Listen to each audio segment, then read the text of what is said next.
As Ramadan starts, Britain simply again encouraged to celebrate diversity, to reflect, above all, to stay quiet, and to avoid uncomfortable conversations. Because asking questions, as well as asking any difficult questions, can be seen as offensive now.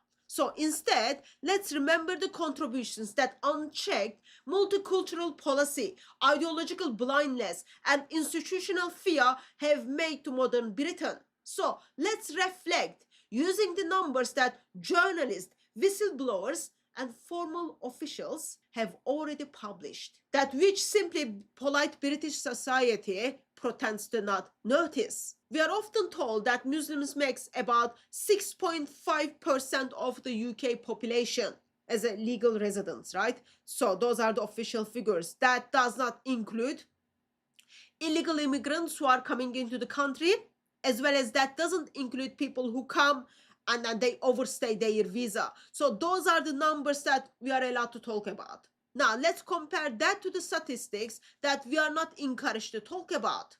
Even though we are not encouraged to talk about this, we want to talk about it because Ramadan is at the door, right? It's starting. And Ramadan is a time of KFC, killing, feasting, and cursing.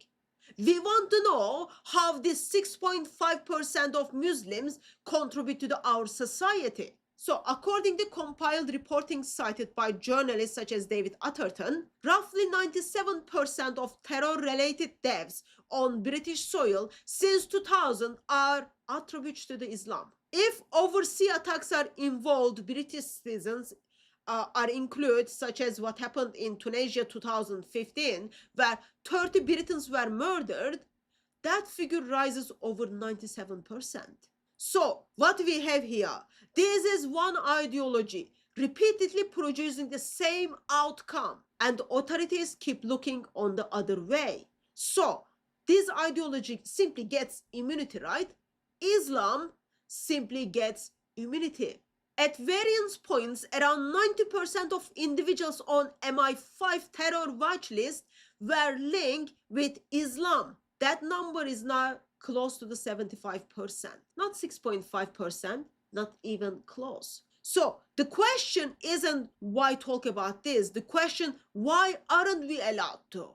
Now let's move to the areas where silence has caused the most damage, right? Reporting on grooming gangs. Around 84% of people who were convicted because of grooming gangs are Muslims who are targeting non-Muslim girls. 84%.